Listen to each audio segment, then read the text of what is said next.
ఈరోజు మనం మష్రూమ్ బిర్యానీ చేస్తున్నాం.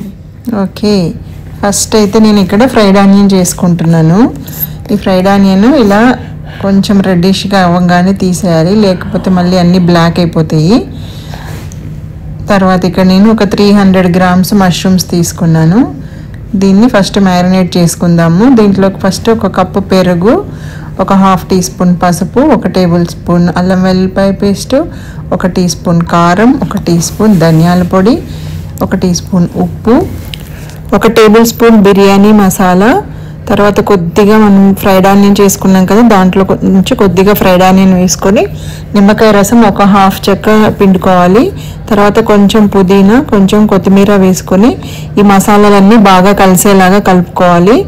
ముందే మనం మష్రూమ్స్ వేసి కలిపామంటే అవి విరిగిపోయే ఛాన్స్ ఉంటుంది. అందుకని ముందుగా ఈ మసాలాలన్నీ బాగా కలిపేసుకొని లాస్ట్లో మష్రూమ్స్ వేసి లైట్గా కలపాలి. ఓకే మోక్ష, ఇది నేను కలిపేలోపు నువ్వు ఒక జోక్ చెప్తావా మరి?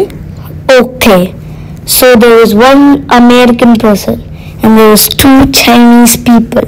So the American person asked, "What is your name?" The first Chinese person said, "My name is me."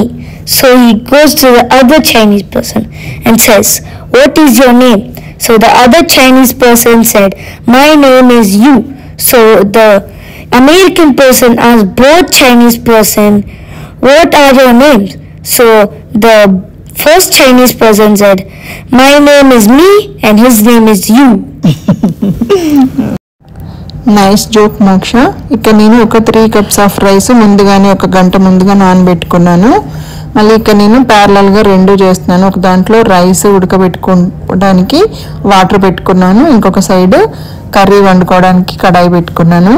ఇక్కడ ఈ వాటర్లో వచ్చేసి నేను బిర్యానీ స్పైసెస్ 2 లవంగాలు, ఒక 3 యాలక్కాయలు, ఒక 2 ఇంచులు దాల్చిన చెక్క, 2 బిర్యానీ ఆకు, స్టార్ అనిస్ అలా సాజీరా కొంచెం వేసుకున్నాను. తర్వాత దీంట్లోకి ఉప్పు సరిపడా వేసుకోవాలి. సరిపడా అంటే మనం టేస్ట్ చూసినప్పుడు చాలా అంటే చాలా ఉప్పగా ఉండాలి, అలా ఉండాలి ఆ వాటర్. అవి మరిగేలోపు ఇక్కడ మనం ఇటు సైడ్, ఇది నేను ఆనియన్ ఫ్రై చేసుకున్న దాంట్లోనే చేస్తున్నాను. సో ఆయిల్లోంచి కొంచెం ఆయిల్ తీసేసి ఒక 3-4 టేబుల్ స్పూన్ల ఆయిల్ పెట్టేసి దాంట్లో బిర్యానీ మసాలా, రైస్ ఉడికించే వాటర్లో ఎన్ని అయితే వేసామో సేమ్ అవే క్వాంటిటీ ఇక్కడ కూడా బిర్యానీ మసాలాలు వేసుకోవాలి. అవి కొంచెం అలా ఫ్రై అవుతున్నప్పుడు ఆనియన్ కూడా వేసేసుకోవాలి. తర్వాత ఇక్కడ వాటర్ కూడా మరిగిపోయాయి. దీంట్లోకి మనం ఇందాక నానబెట్టుకున్న రైస్లోంచి వాటర్ అంతా వంపేసి రైస్ వేసేసుకోవాలి. తర్వాత ఇక్కడ ఆనియన్ ఫ్రై చేసిన ఆయిల్ ఉంటుంది కదా, దాంట్లోంచి కొద్దిగా ఈ రైస్ ఉడికే రైస్లో వేయాలి. ఎక్కువ కలపకూడదు రైస్ని, కొంచెం ఒకసారి అలా కలబెట్టేసి ఉడకనివ్వాలి. తర్వాత ఇక్కడ కూడా ఆనియన్ ఫ్రై అయిపోయినాయి. ఇక్కడ కొద్దిగా ఒక మీడియం సైజ్ టమాటో చిన్న చిన్న ముక్కలు కట్ చేసి వేసుకొని ఉడికించుకోవాలి. ఈ టమాటోలు మెత్తగా ఉడికాక మనం ముందుగా మ్యారినేషన్ చేసి పెట్టుకున్నాం కదా మష్రూమ్ మసాలా, అదంతా దీంట్లో వేసేసి మొత్తం మంచిగా కలిసేలాగా కలుపుకొని ఉడకనివ్వాలి. మూత పెట్టేసి ఉడికించుకుందాము. ఇది ఎక్కువ టైం కూడా పట్టదు. సో ఇట్లా కొంచెం ఉడికాక కొద్దిసేపు ఒక 2 మినిట్స్ అలా ఉడికాక ఒకసారి అంతా కలుపుకొని దీంట్లోకి ఒక 2 పచ్చిమిరపకాయలు చీలికలు చేసుకొని వేసుకోవాలి. తర్వాత ఇప్పుడు అక్కడ మనకి రైస్ కూడా ఆల్మోస్ట్ ఆల్ ఉడికిపోయింది, 80% అయిపోయింది.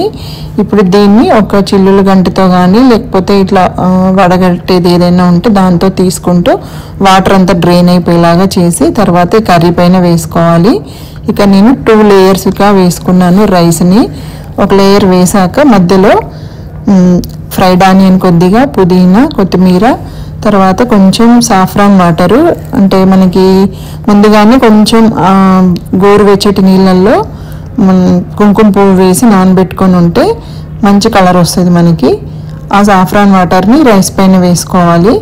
లేదు మీ దగ్గర సాఫ్రాన్ లేకపోతే, కుంకుమ పువ్వు లేకపోతే పసుపుని వాటర్లో కలిపైనా సరే ఆ పసుపు వాటర్ అయినా ఇలా పైన చల్లేసుకోవచ్చు, బాగుంటుంది కలర్.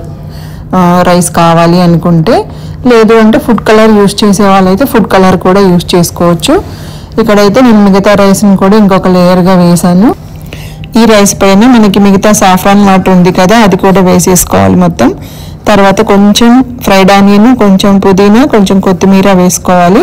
చివర్లో నెయ్యి కూడా వేసుకోవాలి. నెయ్యి వేసుకొని మూత పెట్టేసుకొని మంటని మీడియం టు హై ఫ్లేమ్లో ఒక 2 to 3 minutes ఉంచి దమ్ చేసుకోవాలి. తర్వాత మళ్ళీ కడాయి కింద ప్యాన్ పెట్టుకుని సేమ్ అదే మంట మీద మీడియం టు హై ఫ్లేమ్ మీద ఇంకొక 2 to 3 minutes పెట్టుకోవాలి. టోటల్గా 5 to 6 minutes medium to high ఫ్లేమ్లో పెట్టుకోవాలి. తర్వాత ఫ్లేమ్ స్లో చేసేసి ఇంకొక 10 minutes పెట్టాలి. సో టోటల్గా 15 minutesలో మనకి బిర్యానీ అనేది దమ్ అయిపోతుంది. ఆ తర్వాత స్టవ్ ఆఫ్ చేశాక ఒక అరగంట తర్వాత అప్పుడు బిర్యానీని మనం వేడివేడిగా సర్వ్ చేసుకొని తినేసేయచ్చు. అంతే, ఎమ్మి మష్రూమ్ బిర్యానీ రెడీ అయిపోయింది. మీరైతే ఈ వీడియో నచ్చితే లైక్ చేయండి, షేర్ చేయండి, కామెంట్ కూడా చేయండి. కానీ ఆ ఒక్క బటన్ మర్చిపోకు, ఆ సబ్స్క్రైబ్ బటన్. మీ మొత్తం ఫ్యామిలీ కలిసి ఆ బటన్ని నొక్కు.